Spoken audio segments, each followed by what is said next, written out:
All right, we are live. Good afternoon, good evening, depending on where you are. We're here for the Friday Fixed Op Show. We're doing a show on Monday on the EV game. So if you want to be part of that heated debate that happens regularly on the Auto Hub Show, that's happening on Monday. We'll have fanboys and girls versus the people that don't like EVs. So it should be interesting. But today I wanted to start with a customer's clip from a show that we did called It's About Customers, period, which is something I've always believed. Before we roll into the Fixed Up Show of the Week, talking about VIP customer experience on the service side of the house, or after sales, as they like to call it in the industry. Here we go.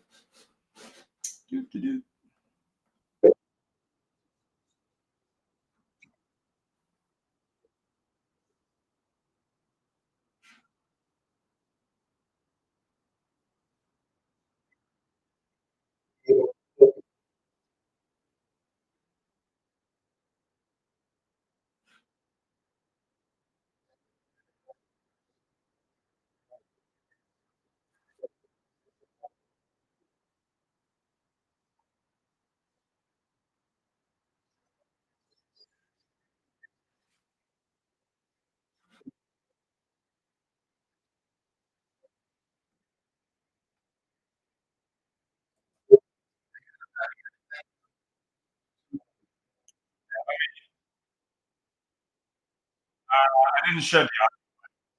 It's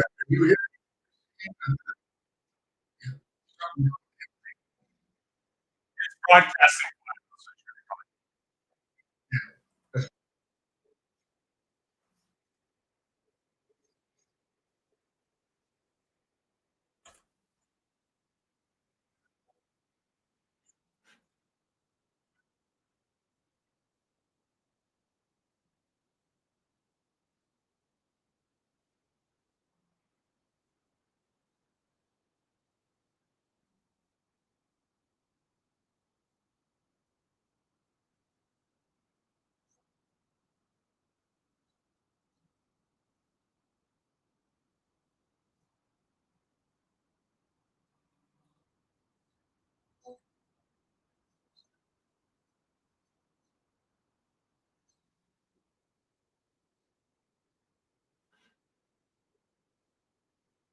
So that's a segment of the interview. If you want to find out more about Amazon and how they're changing the car business, and again, it's not about them stealing the business, it's about them changing the experience. Definitely check out the interview from It's All About Customers, period. There's a lot of different opinions on that show.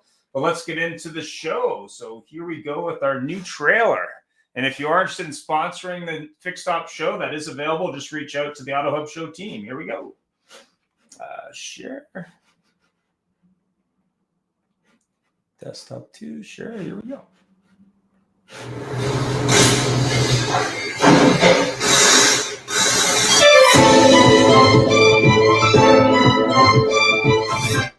And that's the whole trailer. Here we go. And Claudio has joined. So here we go. We're going to stop screen sharing.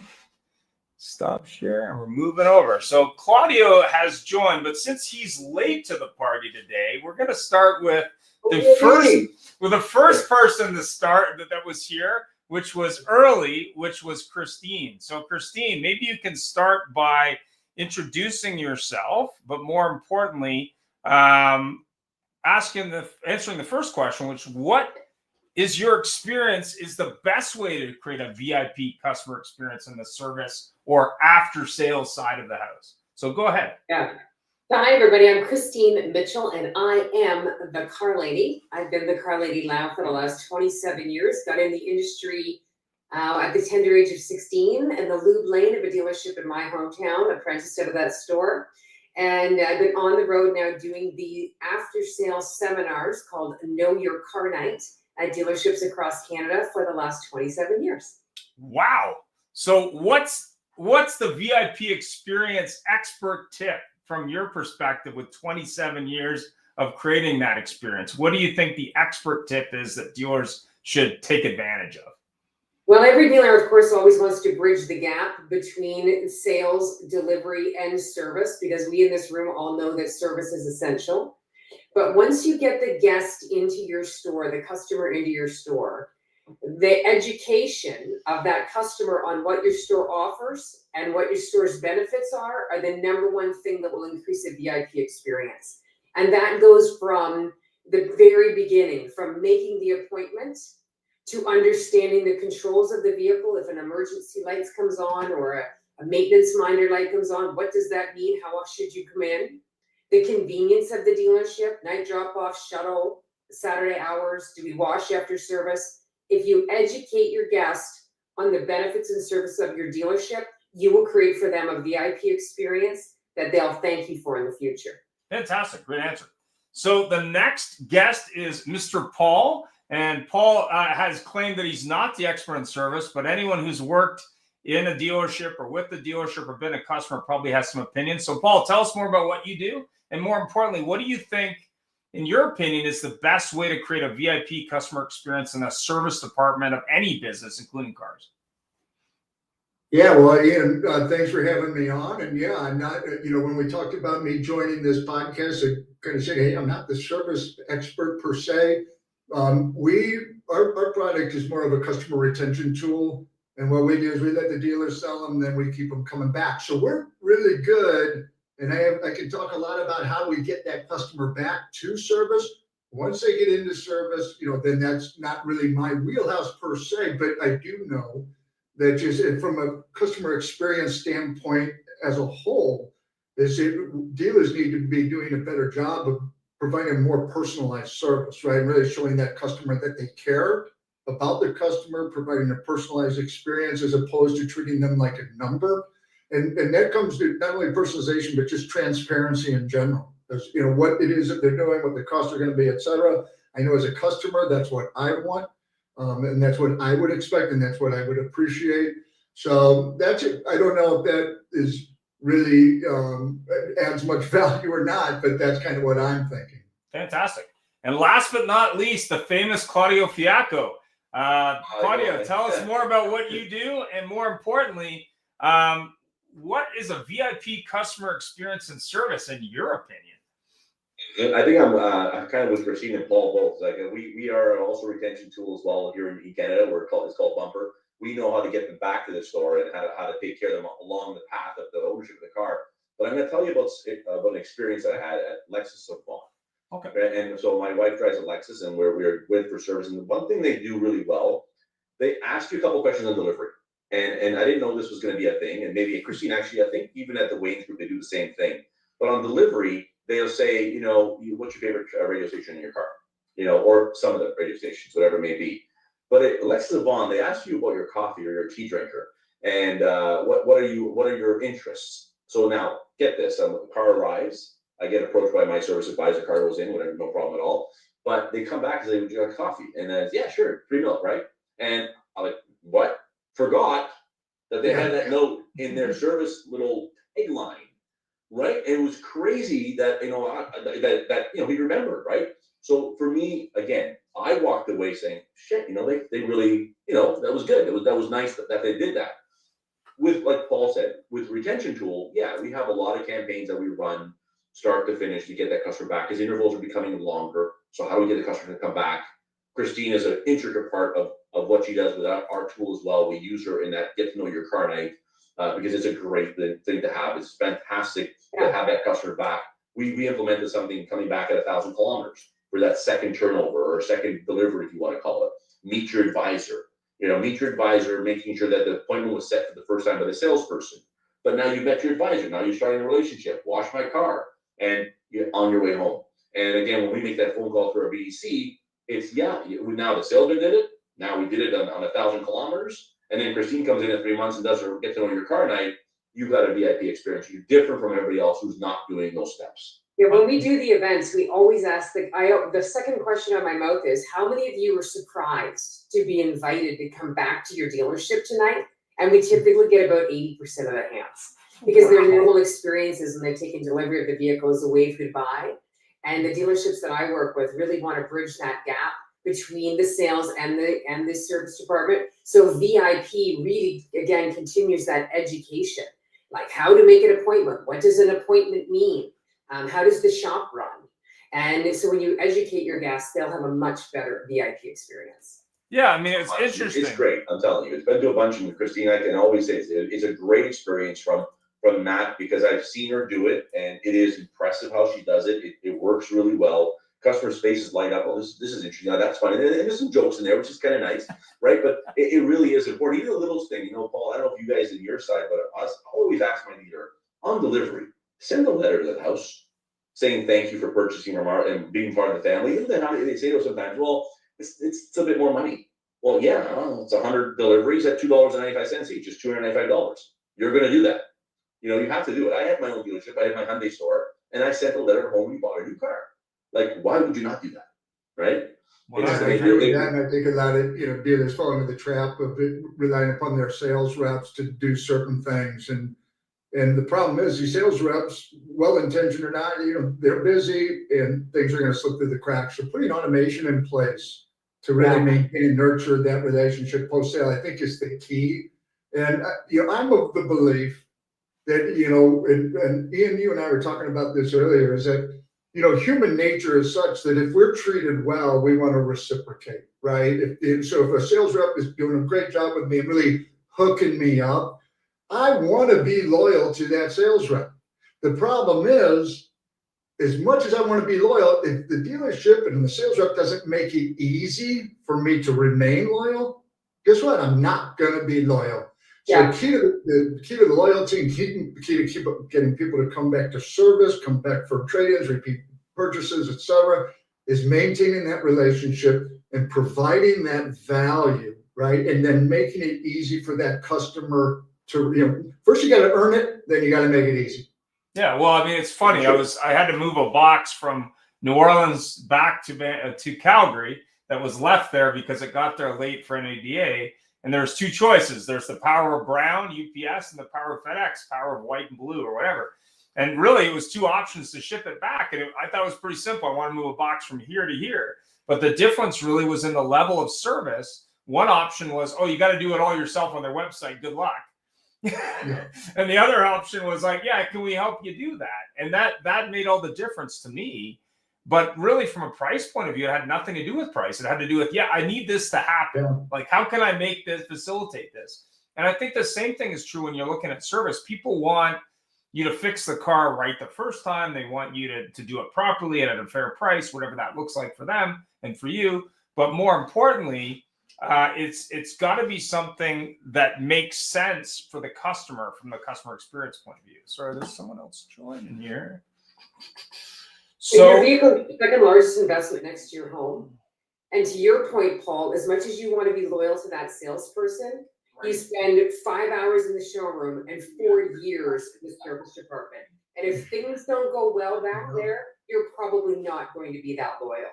And so if you could set a level of expectation by educating the customer on what to expect when they visit the service department in advance with using my program or any of your tools, you would have an opportunity then to build future relationships with them and long-term relationships. It'll become what I like to call everything auto. Like, do you need floor mats? Have you thought about your winter tires? And the delivery takes so long now. We don't want, in a perfect world, every GM wants their salesperson to walk the customer back to service, introduce them to a service advisor, set their first appointment. Listen, in a perfect world, okay? And so that's why, after sale, you really got to be on top of these people, because once they're in the win, they're gone. Yeah. Fantastic. So when you hear, Christine, it's a great segue there. When you hear from customers that they didn't expect to be invited back at all, number one. Number two, what do you think they're telling you, or what are they telling you about what they're expecting, what they care about most in a service department? Like, what are you hearing from them as, like, in addition to obviously being invited back, what do they care about when they're coming in for service? Like, what do you think? Yeah, well, of course, everybody's answer is typically transparency, right? When you bring your vehicle in for service, there's only 3 or 4 things you really want to know. What's it in for? How long is it going to take? How much is it going to cost? But I like to, when I think about 3 things that a dealership may be missing in the service piece, to the second question that you sent, I think the most important question I get asked is about the convenience of booking the appointment. Yeah. There's obviously 3 different ways you can typically go, right? You can go through the website. You can go through now some of the branded apps, or you can go through by calling the dealership. But I think the least effective way is for the customer to call into the store. Because quite often the phone rings and rings and rings, or you get disconnected or transferred to the wrong thing. The website, I think, and the third-party app are typically the best, but the convenience of booking. And what is really an appointment? Because your shop only does so many waiters per hour, right? And the customer doesn't know that. Like every night I'm telling 30, 40, 50, 60 new people that I meet from those dealerships, we're not a quick lube, right? We are not a quick lube. We are a team of trained professionals designed to work on your vehicle to provide you with a comprehensive examination, because many of you, we won't see you back for your next service for 6 months. So that's why we want to build that relationship with you and educate you. But the convenience of booking, like what really is an appointment, because we only do so many waiters per hour. It's important the customer knows that if you're going to wait, please let us know. We want you to wait if you choose to. But what does a waiting appointment mean? Because you'll always get those customers that come in that have a 9 a.m. appointment. They drop the keys on the advisor's desk and they say, well, I'm going to wait for it. But you as a dealership maybe weren't expecting them to be a waiter. And so now they're in the system. And that customer is sitting out in the waiting room. And that's my second point. Dealers, what's your waiting room look like right now? Right? Have you been through there lately? You know, look in your waiting room. Paul mentioned, or Claudio mentioned great coffee at Lexus Avant. But at your dealership, what does the waiting room look like? Because again, your shop typically runs on a promise time and most customers won't know that. So educating them on the convenience of booking, the hours, and again, what an appointment really is, will eliminate some of that bottleneck and get them out of your waiting room, into your shuttle, and home, into the office, so that you're not having 20 people all staring at each other going, where's my car? Where's my car? Right? You're getting them out of the waiting room, you're getting them out of there, and you're moving them through the system. And that's the most important. I think those are things that's an opportunity that's missed and an opportunity for learning for sure. Christine, you know what's amazing to me? I know, Paul, you see the same thing. I can't believe I still have dealers, they charge 50 cents for coffee. You know, and I just cannot believe that I see this. There's a vending machine, and the salesman goes, I'll put the 50 cents in for you. Are you kidding me?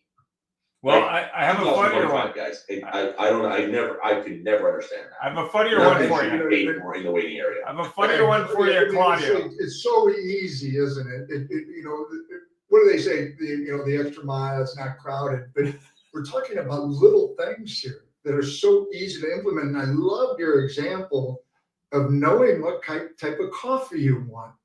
It's so little, but why is it that it has such a big impact upon us as a consumer? And I think the reason being is, again, they're treating us like a person, and we feel like we're appreciated, right? They know little things about us, but it's those little things that can make such a big difference. Really great example there, Claudia. I love that. Oh, I got an example for you. Consider just one more thing, if I can. Yeah, go ahead. Yeah. A room full of gentlemen here. Typically, I'm the rose amongst the thorns in most cases, right? I buy that. Tell you what turns me off if I go to a dealer. If the late and because most of the department services typically run by men, right? Which is fine, cool. If the women's washroom isn't tidy. Yeah. Yeah, key. Let me tell you. I'm like, what is going on? They're the same way. Why is this thing They're the so same wet? way. I'm telling you, we I don't put my like first dirty hand on the either. sink, it's all wet, there's no soap, there's no So towel. right. And So right. Yeah. Bad I news. need a bad bathroom. Yeah, I mean, You know what has the best bathroom is Jackson Toyota. They have a TV in there, they got mirrors everywhere, it's fantastic. Way to go, Greg Jackson. well, that would be the same if you went to a high-end retailer and their washroom was horrible. I mean, and the example I had recently, I was at a local Chrysler Dodge Jeep Ram store, so they had a very nice upstairs room that someone directed me to. It was hard to find, but it was a waiting room, and it was almost like a convenience store. It had like a Slurpee machine and all this stuff, but then there was these signs, these things cost money, pay for it downstairs in cash on your way out. And I'm like, who's policing that? Like, what who's the brain trust behind that? Come on. Like, I'm not It's kidding. about the Your waiting, system. right? It's not really, like, you don't want, the dealership doesn't really want waiters. Yeah, but I mean, this was a huge room, you know, with leather couches and Yeah, yeah, TVs, and I mean, it was massive. Like it Yeah, had yeah. desks that went up and down if you want to work on your lap. I mean, it was crazy. Why not? But if you ever have a chance, if you ever get the opportunity to ever walk in Toronto, walk into Paul Carroll BMW in the Mississauga location, the new one, the Mavis one. Yeah. If you walk into that store and you go upstairs to their VIP lounge, and I'm talking a VIP lounge with granite and mirror and marble and a golf simulator, by the way, upstairs. No, come Okay. on, I love that. Oh yeah, it's absolutely Wow. insane. And you know, it's like you have your laptop, you have your plugins. You could, if you ahead of time, if you have a meeting there, you could have a meeting there, and you could have it catered. Well, they'll actually give you the option to cater it. If you want, let's say, bagels or whatever, because you're meeting a client there, you're having to service your vehicle there. It's a waiting area, but it's still a lounge. I can't believe it. But they go one step further, which is cool because my uncle works there, and they have two big monitors that tell you which client is in for service. But it tells the salesperson that Mr. Smith is in, it's your client as well. So it's like front and center. Now, if you never get out of your desk, you never walk around. That's up to you as a salesperson. But you would know that Tim or Christine is in for service, and that's at Paul Carroll. That's a beautiful store in Mississauga, and I mean the lounge is just next level. I mean it's something I've never ever seen before. It's really incredible upstairs. well, the other one that's a great takeaway from a Harley store in Langley is they actually have a room for community groups can rent at no cost, where they can come in and actually have meetings in this room to raise money or have a group meeting, and it's in the dealership. So that's another way that I think some dealers are really taking it to the next level. But what's the best way? I know, Christine, cleaning your women's washroom is probably a good piece of advice. So what's the best way to transition from, say, that old coffee pot with a price on it to at least an average or better than average service experience? I mean, you look at Jiffy Lube, who, by the way, is not a high level organization. At least you know that you're in a reasonable setup. I mean, what is your thought there? Yeah, it's, again, most dealers will say, Christine, empty my waiting room. I don't want a lot of waiters. Some stores are really playing it up, and from the work from home, people are the people in different working environments. But I would think the best thing you could really do for your customers is to give them an understanding of promise time. How does your shop run? What is a promise time? You have an appointment at 9 a.m. There is not somebody standing there with a wrench. It's not a doctor. And so understanding that when you made the appointment by phone, email, or online, you booked an appointment for 9 and you said you were coming back for it at 5. I get this all the time. So the customer comes in at 9. That's the time. That's the appointment, is the check-in time to speak to your service advisor, to check the car in. So we check the vehicle in, we put them in a shuttle, they're down the road, they've gone to work. Then the customer calls at noon. Oh, hi, yeah, I have an appointment at 9. Is my car done? Oh, no, Mr. or Mrs. Customer, we haven't even looked at it yet. And now the customer's annoyed because they had a 9 a.m. appointment. Why is my car not done? Well, we weren't expecting you back until 5, so it hasn't rotated through the shop. If the customer understood how a promise time works, again, what an appointment really is, that we're checking the car in, if we educate them on those particular things, you will always give them a VIP experience. Yeah, I mean, I was at a store in Oregon, and they had 2 express oil change bays with 2 techs in each, and they had 60 other bays. And the thing that they were focused on for the oil change part of the business was, we promise it in 30 minutes or less, or the customer doesn't pay. And they had a team of 14 service writers plus team leads, I believe, if memory serves me. But that place ran like a machine. I mean, it was because people show up at, call you open at 9, they show up at 7:38 with their car and they're ready to rock and roll. But when you look at the average dealer, and it could be small, medium, or large dealer, really it's about, to your point, Christine, instead of the customer calling you every half hour, is it done yet? Much like a kid on a road trip, it's, I dropped it off at such and such a time. You promised at such and such a time. I'm gonna deliver it at such and such a time, because my next question is going to be, how are you going to rate me on the CSI? Which I got actually the other day when I did service. It was like this big piece of orange paper at the bottom, like, they're going to call you. Here's what they're going to ask, which I thought was hilarious. Yeah, so the stores that I work with, we focus a lot on that. Like when we invite guests back for a VIP, I call it Know Your Car Night. Yep. It used to be called Second Delivery. Yeah. I still think I might be one of the few people, if not the only one in Canada that hosts these things. I've done it for a long time. We spend a lot of time with that because I want to set a level of expectation so that when Paul and Claudio and Tim, when they come in for service, they know exactly what they're getting. And, that's how you create a VIP experience. Again, transparency is always the most important. Also, too, like one thing that we don't do right, and dentists do it better than we do. You're leaving there. Why are we not setting the appointment right there? Like, we know, Tim, you drive 6,000 kilometers. It's been 6 months since you had your last oil change. We know you're a 6 month, 6,000 kind of guy. Why are we not setting the appointment right there? Like right there in the spot. Let's put it in your phone. Sorry. When you're cashing them out, you mean? Yeah. You're cashing most of. Listen, we know that you're 6 months, 6,000 kilometers. It does next December 16th work at 4 o'clock. I mean, I don't know why we would. It's not even talked about, to be honest with you. We just wait for them to go home, and then we'll send them a reminder later. Right? Why do we not do it right on the spot? It doesn't make any sense to me. Well, if a dentist can do it, if a doctor can do it, if a chiropractor can do it, if a massage therapist can do it, I mean, my eye specialist not only does that, they send a text message, and the text message has an option. Oh, can you not make it? You can reschedule right in the text message. Yeah. So it's all these things can be done. But to your point, Claudio, if I want to create that next level Nordstrom or Saks Fifth Avenue or Harrods experience, I've really got to focus on those details. I got to say, okay, what is my goal is to create that great CSI, create that great experience, generate revenue, have customers maybe not ask about price. How do I do that? Well, I do that by making it easy, right? And that was my example with the shipping company. I mean, the price point was probably more with FedEx, but they helped me get it done. Like, I just need to get it done. I don't need to understand how to ship packages. Like, I just want to move it. Like, I just want to move it from here to there. Like, I couldn't believe how complicated it was to do that. But we're talking about experience. We're talking about raving fans, really, because the biggest challenge in automotive is the perception of the car sales and service process from any gender and multiple generations. What we really want to do is not only create a better experience that inspires loyalty, we really want to create fans. I actually interviewed a gentleman who's the largest Nissan seller, I think in North America, of Nissan Zs. He sold 90 last year, to the point where Nissan's like, how are you doing that?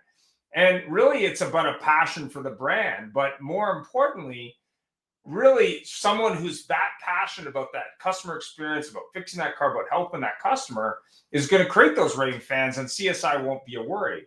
So how do we do that from a dealership where maybe they got their hands in a lot of things at the same time? Like, how do we do that? Whoever wants to start. I know it's a tough question. But, I don't know if this is the path you want me to go down or not. That's Ian, okay. But what we do is we try to insert the dealership into an enhanced ownership experience, right? And that maintains and nurtures that customer relationship. And to me, that relationship is the key, right? Because the more we can keep that customer engaged, the more first part, for tracking that data, looking at that engagement, and we're using that to the first party data that it's generating, we can use that data to better influence customer behavior, right? So the key to me is is creating that differentiation. So many dealers do the same thing. They got the CRM that sends out the cookie cutter messages. They're not personalized, one size fits all. It was mentioned earlier, if somebody's calling the dealer to schedule an appointment, it's already too late. We don't want, right? Because in that scenario, you got lucky. The customer was taking an action and ended up calling your dealership. But how many customers instead are now wanting to schedule their oil change, and they're going online to doing that, and then they're seeing the Jiffy Lube come up or the coupon for this or that. We want to hit that customer at the right time, and we want to anticipate their needs so that we can prevent the competition from coming in and stealing that customer away. That to me is the key, and that is a better experience, right? As a customer, if you're making this whole process seamless, frictionless, right? Streamlined, simplified. Yeah, and the service advisor is the busiest person in the dealership, to my way of thinking. right? I always say the service advisor can be one of the busiest salespeople in the dealership, and we're expecting them to do walkarounds, and we're expecting them to do this, and they get 10 people deep at the desk, right? So sometimes these things fall through the crack, which is, I think you want to really make sure that the customer understands the value, because everybody wants value for time and money, right? And the most important question your service guests are going to ask you is, when's it going to be done? Right? Those are the most important things. But I really like what you're saying there, Paul, about catching them before they go somewhere else. Currently, people who attend Know Your Car Night events that we host as the Car Lady, 87% of those people will visit that dealership for regular maintenance in the next 4 years. That's a great number, because we built that relationship with them, right? Yes. If you don't catch them before the first couple of service appointments, they're in the wind, as I said earlier.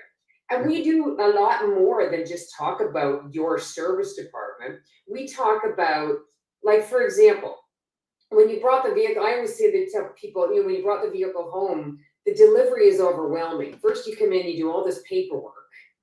And then you walk into the car, you got to get the phone paired, the app downloaded, get this going, get the connectivity going. By the time you set up the safety features, those people are zoomed out, right? And so they're driving this new vehicle, and I get this every single night at my events. They're driving this new vehicle, a light comes on they've never seen before, a notification comes on they've never seen before.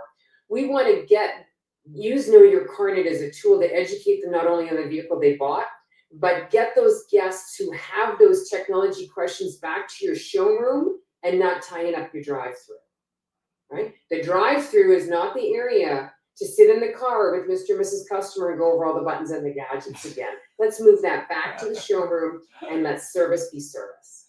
Yeah, I mean, it's funny. Christine, it's like, you mentioned that, and it reminds me, I drive a Toyota 4Runner, and I've had it for, 5-6 years. I just learned the other day that there's a little switch that I can hit that will melt the ice, de-ice the windshield wiper. The bottom, yeah, it's a little picture of a windshield with a zigzag through it. Yeah. Like, Your heated steering wheel, the left-hand side by your and so that's like coming back to one of your events and having a sales rep be able to go through those little things. I would love that. That would be great, because there's all these different features that I'm sure, and I don't own a new fancy, high price model with all the electronics and all that. I mean, that would be even more of a situation, but I like that idea, learn more about your car, and that's where those relationships can be built. It's all about that relationship. It all comes down to that relationship. At the end of the day, it's the greatest asset that dealer has. And these dealers, it's amazing to me, once that customer drives off the lot, they just don't have the automation in place to effectively maintain that relationship. And I know, Claudio, you know exactly what I'm talking about, because that's the business that we're in, right? We're in it working with that dealer, put that automation in place to maximize the probability of that customer coming back. It's all, whether it's for service or trade-in or repeat purchase, whatever it might be. Yeah, I mean, when you look at service, and I bought a car a couple of years ago, and I got a call from the manufacturer about an app that I should have paid for or could pay for or whatever before it was even expired. And I called the dealer, who's a friend of mine. I said, well, do you even know what these people are saying? He said, no. Well, you sold me the car, dude. Like, I don't even know what I'm buying here. Like, I have no idea. No one explained it to me. They want to sell it to me. It's kind of like Cirrus. I get a piece of mail probably every month about why I should give them money, but I don't even know what it is. So I agree with you there. When you're looking at it from a point of view of automation, converting customers to sales, ownership terms are extending, costs of cars are they're more complex than they've ever been. I mean, what do you think there, Claudio? I mean, you're obviously dealing with customers on the sales side and the service side, who are maybe their needs are changing, maybe they want a different vehicle. How does that service experience play into that repeat customer? It's everything. I mean, even little things like, some customers, like Paul says, he's got a 5 or 6 year old 4Runner. I don't know what the kind of kilometers are on that car, but in my story, if we had a 120,000 kilometer car come in, there was a different pricing for it. It was a little bit lower because we know who we're competing with. I love Christine's line. It's the Triangle store here in Canada, which is our Canadian Tire. We want to make sure that relationship is part of all that. Once you hit a certain amount of kilometers, and this customer's come to you for 4 or 5 years, he's always paid the door rate, does his warranty work. there's nothing wrong with a small discount for a car with higher kilometer mileage or higher mileage vehicle. Dealers don't think that way. They think they can still sell their $170 an hour, and maybe they can. But I'm just saying that they're losing some business because they're not kind of catering to that client as well. Because that client comes out of warranty, now his options open up, and if you haven't done that relationship building in the very, very beginning, you're gonna lose them. So what do you do? And that's, again, it's all about that, because eventually they start to see you're working with that client, they want to buy that new car from you again. And you're not just there as a number, basically, as you're there. They really are taking your thoughts into consideration for sure. And also, I mean, these days, car service isn't what it once was. It might have been every 6 months or every 4 months historically, and sometimes it's annually these days, depending on the car and the mileage and a whole bunch of features. So obviously, when you have less visits from that customer on a regular basis, you're going to have a more important experience every time you touch that customer, because you probably don't touch them as often. So when you're looking at that and you're saying, okay, what should a dealer who's got 10,000 things to deal with, CSI, the women's washroom experience, the service experience, the technology in the car, the fact that everyone's busy, the booking process, I mean, all these possible challenges, where do they start? Like, how do they start cleaning up that mess? I mean, that's really the question. You always bite an elephant one bite at a time, right? Everybody here's probably read Atomic Habits. Yep. Right, by James Clear, fantastic book. Most people I know, the A-type personalities, people on the road, people in sales, they've read Atomic Habits. He asks for a 1% improvement every day.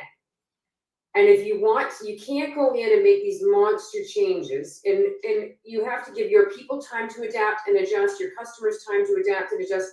If you look for that small improvement every day, if you bite that elephant one bite at a time, you'll have the wins,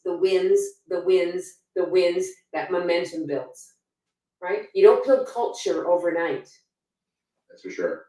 Yeah, I mean, you look at stores that do it right, and I'm sure you work with some of those. What would you say is Any store that works with me is doing it right. So what would you say is, the number one thing that they're successful at? Like, if you had to pick one thing, what would you say that would be? Like for me and Paul, I think we're in the same business, and it's retention, it's communication. If that communication with your client is consistent, and you have these automations in place where, again, you're doing it before the client asks you to do it or asks for it, that's where I think if you can do that, and you can really get that to a level where you almost have it perfect, that's pretty darn good, that's for sure. And of course, you have to use Christine's services. Yeah. So what about different generations? Like, obviously, we got people that like texting, we got people like email, we got people like phone calls, people that maybe only want one thing. Like, how are you adapting to that multi-generational attention span or lack thereof? Like, how does that work? Yeah, personally, we're kind of omni-channel with respect to how we reach out to customers. But the one thing that's going to be and is the difference maker for us, and seems to be the most effective, is that we have give the dealer the ability to send push notifications to their customers. And push notifications, I think, based upon what I understand anyway, and they're like 5 to 10 times more effective than email. People aren't opening up their emails anymore, are they? I don't know. I got a million of them on my phone that I haven't opened. I think texts are still quite effective, but push notifications that hit that person's home screen, whether that app is opened or not, that's how you're going to be able to really target your customers with really great messaging and really cut through all the noise out there. So, and I don't think that's a generational thing either, Ian.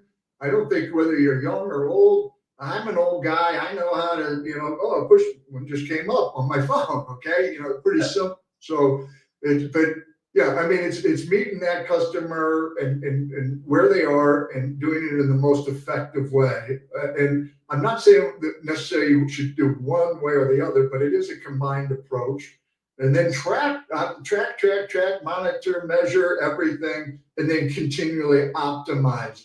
The key to everything is optimizations, is tracking, it's looking at the data. What are your engagement numbers? What is working and what is not, and then optimize. And I'll tell you what, The dealer can't do that at the dealership level. They can't, they're just too busy. That's not their expertise. It's not their wheelhouse. So you need to have somebody or some people, or some entities doing that for you. And if you're not, you've lost before you even began, right? It's over. It's data is everything. Understood. Yeah, I mean, I agree. Yeah. Go ahead, Claudia. You had some input I there? agree. I agree with everything you said. It's exactly it. You can't say much more. That is exactly it. You and I are gonna meet after, and same with Christine.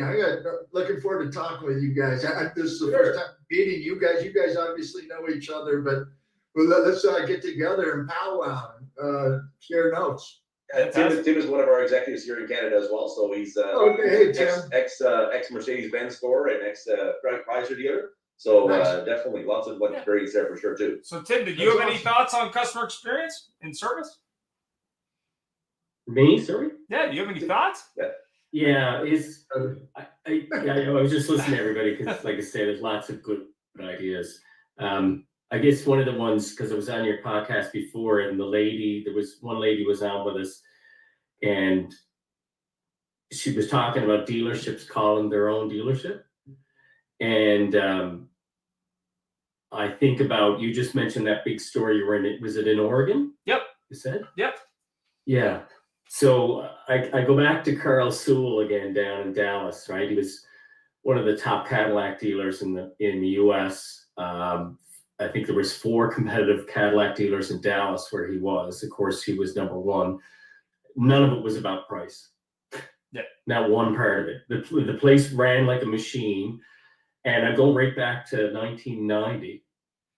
And Carl Sewell had his cell phone and his home number in the telephone book. And if his phone rang, it was a failure. And he wouldn't come in and fire anybody. He sat down with everybody, said, okay, guys, there's something wrong. Something that we're doing is wrong. And he empowered every one of his staff. Didn't matter if it was the janitor cleaning the floor. It didn't matter if it was the general manager. Everybody was empowered. Everybody spoke to it. Everybody was engaged. Everybody was on top. And that way he found a break in the chain, and they fixed it. And they fixed it. It's like Christine talked about, one little bite at a time. And this is how he did it. And his phone never rang. And the place ran like a Swiss watch, and it made gobs of money because it wasn't about the price. It was about the service. Yeah. And one of I guess I was going to mention to you in the last time around, I had a really good service manager. I was actually in the GM store for a period, and it was in the early 2000s. And he convinced us to buy the 20-inch wheel changer. We thought he was crazy, going, I want to be able to do it with 20-inch rims. And we're going, what do you want to do that for? We're GM guys. The biggest tire we had was like 18s or something, man, whatever it was. But he had the vision to kind of develop in the town that we're in, that all these young guys doing big rims and, all that. And all of a sudden we started to get all this business. And then we got all the luxury business because our tire changers were so good. The Mercedes-Benz customers were coming to us, and the Lexus customers and all that. It didn't sound like much. But then all of a sudden, where's that customer going to buy their car for their daughter or for their son? And away it went. And eventually he was the best service manager I ever had. He just kept saying, don't say no, keep taking them in. And the service department ran from 7:30 in the morning till 12:30 at night. And it was full. And it was just, we had customers come in the evenings waiting in the showrooms. They were well looked after. So I guess that's part of the secret to kind of break that. And then that word just spreads. Yeah, I mean, when you look at service, I think it's the most underutilized department in car dealerships in general. And I think you're going to see this year be a pivot point or the straw that breaks the camel back. You're going to see way more service business this year than you've seen historically because the sales side isn't as robust as it was. And the reason is cost of vehicles and a bunch of other factors. So service is not only going to be part of that main discussion, I think it's going to be a huge growth opportunity for dealers who break down those silos. I mean, you look at parts as the next one. Hang on to the people you sold cars to. Yeah. You can hang on to them, right? Because you got to think of somebody brought up demographics and age. I think it was Paul who mentioned, different demographics. You communicate with these sort of people differently, right? I'm an email person. You know, I still had a Hotmail account till recently, and then my 27-year-old daughter has 40,000 emails in her box, never gives it a thought. I would be having heart palpitations, right? Like here's a girl who has no concept of round it to the dollar because she never has a dollar. Like her whole life has been digital, right? Yeah. She's never been really into a bank in her life. Everything's been done digitally. Yeah. And I do these events, of course, you know, demographically, when we're trying to transition people and because we know it's cheaper for retention than it is for acquisition. You know, there's a different demographic of people that come to different events too, right? So, you know, the more chronologically advanced, shall we say, always need my help with the tech.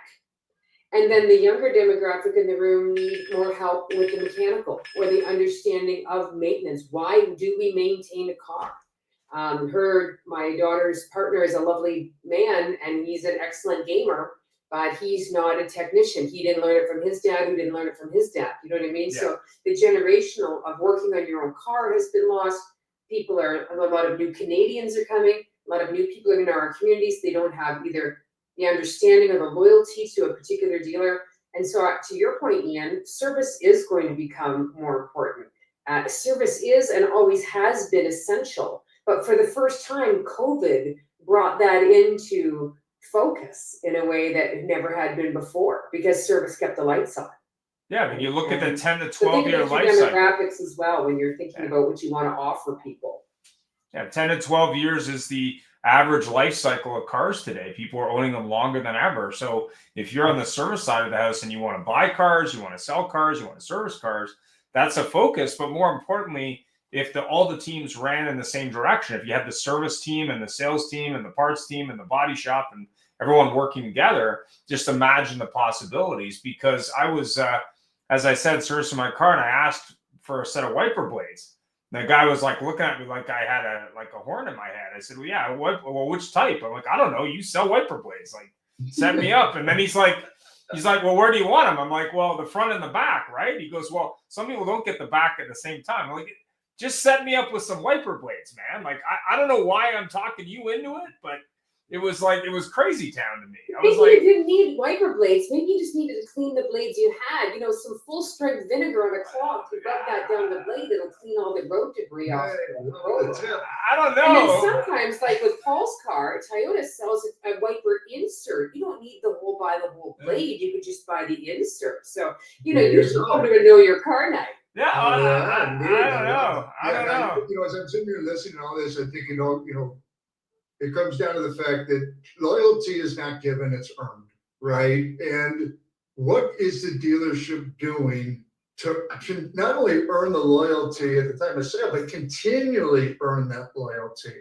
And sending out, you know, these cookie cutter emails and just service reminders, that's not really, you know, doing anything really to add value to that customer to really, again, earn that loyalty. It's about the dealership really inserting themselves into an enhanced ownership experience that is going to keep that customer engaged. And the key to that is not just engaged, but actively engaged. Actively engaged means it's a two-way street. Me sending a service reminder, that's not engagement. It's just a one-way street. Actively engaged means that I'm adding value that keeps that customer communicating and keeps my dealership top of mind. That to me, right there, you know, whether it's sales, service, whatever it is, it's that maintaining that engagement with that customer and continually earning that loyalty is the key to all of it. 100%. Well, shockingly, we're almost out of time. So I guess we got to have some final thoughts. So let's start with Claudio. I mean, obviously, when you're looking at the one thing that dealers should be doing today, what is that one thing they should be doing, and why aren't they doing it, in your opinion? I'll get in trouble if I say you should have a car lady in your store, but honestly, seriously, like at the end of the day, the retention side of things is automating, and what Paul said, finding a way to automate things that you are getting a hold of the customer before they actually get a hold of you. Be proactive. Don't wait, because you are probably losing more than you think you're losing or know you're losing by doing that. And you have to have that automation in place. And again, being proactive with the client. And again, if we could ever get to the dealers one day to basically say on your appointment date when you're done, let's book your next one right on the spot. If that ever happens, that would be a big thing. But being proactive, being ahead of the customer, and not waiting for them to come to you is what they got to get better at for sure. Fantastic.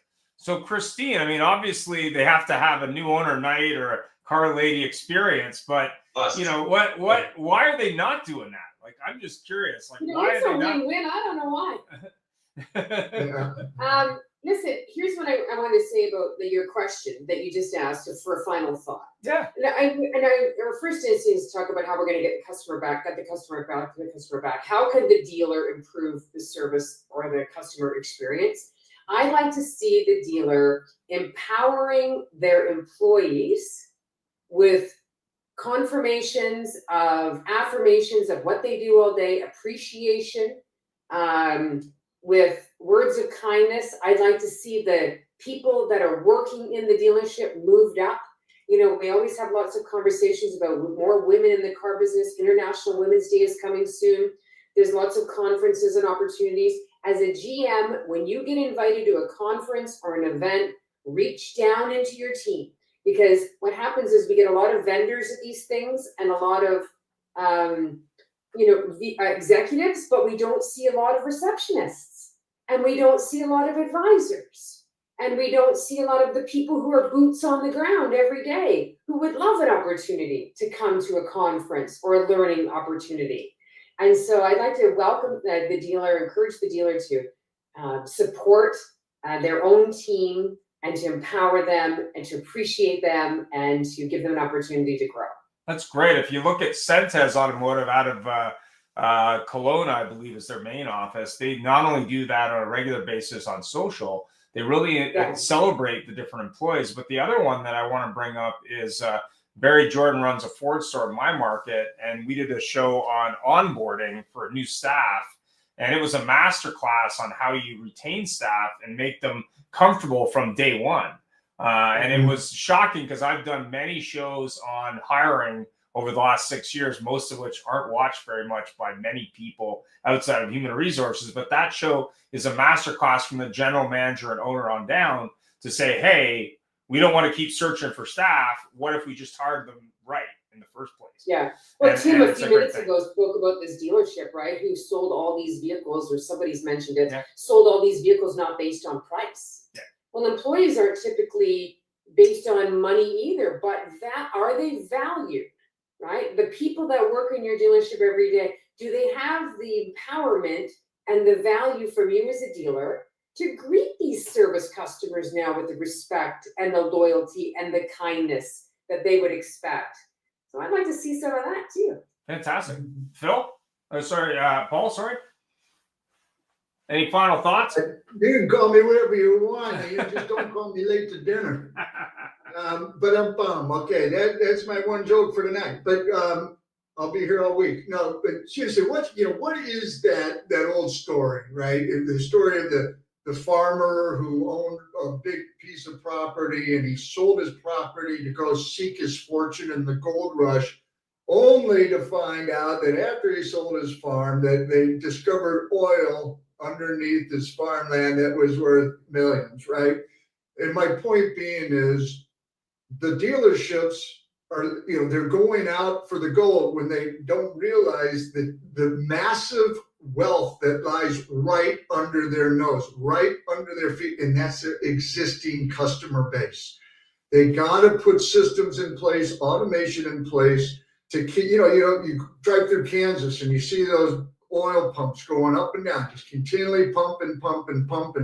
That's what the dealers need to do, and they need to put this automation in place. It's effectively tapping into that resource, because I tell you what, it's the fastest path to cash, right? That customer retention and customer loyalty, fastest path to cash. We're happy to talk about with any dealer that's interested in how Vince can help you do that. Thanks. And Tim, any final thoughts? I know you've been whisper quiet, but go ahead. Well, there's just been too much good advice here tonight, so I'm just listening. But I guess it's a plug for our, our bumper retention, and get back to what Paul and Claudia are talking about, and Christine touched on as well. It's all about the retention. And one of the things, as Paul was just talking about, the money is under their feet.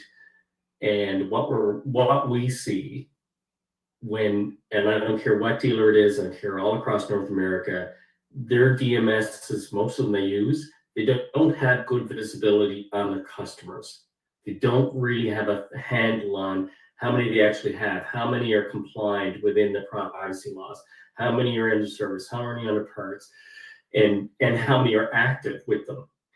And this is part of what we drill down into. We give them that visibility. And I can tell you time and time again, Ian, when dealers here, how the dealers are. They get the fancy gold watches and their chest around, oh, I'm this and I'm that. And then all of a sudden you challenge them and say, okay, let's just we'll do a database analysis. And you've never seen somebody tuck their tail between their legs so fast in their life, because they'll go, oh, I got 40,000 customers. And they find out, oh, really? Because we're only showing about 12,000 active. And here, and the numbers aren't good. And their face drops. So they really don't have a handle on their existing base. And it's very sad. And this is what Paul's talking about. They're going out to look, but they should be doing it inside. And that was, once again, to get back to Mr. Sewell, but it was wicked. That was the one thing he taught me. Like, his customers were so loyal. It was never about price. I mean, one of his most famous things that he wrote in his book, Customers for Life. There was one high society lady in Dallas wanted to rent a Cadillac in New York City. And she didn't want to rent it from Hertz or Avis or one of them because the cars were too dirty. So they actually shipped a car from Texas to New York City so she could have it for the month in New York City and send it back. It had nothing to do with price, all about the service. 100%. Yeah. So if customers are willing to do that, they'll pay if they have, once again, as Christine says, it's the value. What's funny? And the employees need to feel valued and be empowered, because when the employee's empowered and they feel they have the latitude to do that and they know the dealership got their back, then they'll make the right decision all the time. They'll look after the customer each and every day. Yeah, it's a one small thing that we did, Paul, in our again, we think it's a great thing everyone should be doing. Everybody in service, there's a couple things, campaigns that we call them, after service room. You leave service. You tell the dealer, you tell the customer to follow us on Facebook. Right? You basically want to have that ability to follow us on Facebook and earn a chance to win free storage for life in your tires, whatever it may be. Okay, and you're going to give away one of those a year, let's just say, because you have to do it and you have to give it away. But they don't understand, by doing that, you're making them part of your family and your Facebook page. But now it gives you a captive audience to market to when you are sending your message out, because to the point of demographics and age and who opens emails and who opens social media, whatever it may be, you do that. Now you've opted them in, number one, because they've opted in if they haven't been there for such a long time. Now you've got a captive audience in Facebook where you can actually go in your marketplace and actually put out a service special or a get to know your car night special. What that is happening, because now you're getting both audiences. You're going to send an email out, you're going to make a phone call, you're going to do a letter, you got on Facebook, now you've got coverage. Again, being proactive, making sure you're in front of your dealer, making sure you're in front of your customer, but also making them part of your family, that Facebook family, which is your dealership page. And dealers don't do it. We did that on our service side of things, made such an impact. And it's a huge impact, actually. Yeah, when a doctor's office can do a Google My Business review, anybody can do that. Yeah, there you go. Like, really? You're reviewing your doctor on Google? I was like, I was shaking my head. I saw this at a doctor's office the other day. I'm like, I can't use my cell phone in your waiting room, but you want me to do a Google review. Okay, I'm a little confused, but interesting. Well, thanks very much for taking the time. This has been another great Fixed Stop show. If you are in the EV car side, on Monday we're doing an EV debate battle again. We're drag out, knock down, fight between the two sides, which should be entertaining as they always are. And of course, if you want to be on the show, on Fixed Stop Show, reach out to the Auto Hub Show. If you want to be on our new one-on-one interview series, which started last year, let me know. And of course, we are looking for sponsors for this show every Friday at 5:30. Have yourself a great weekend and sell lots of service customers and retain those customers. And it's all about service. And from what I hear, the women's washroom needs to be cleaned as well, just in case you're forgetting. And the men's. And the men's, but the women's clearly more important. Clearly more important. All right. It was a pleasure. Thanks, everybody. Thank you. Have a Drive good night. safe, everybody. Take good care. Take care, guys. That was Bye. fun.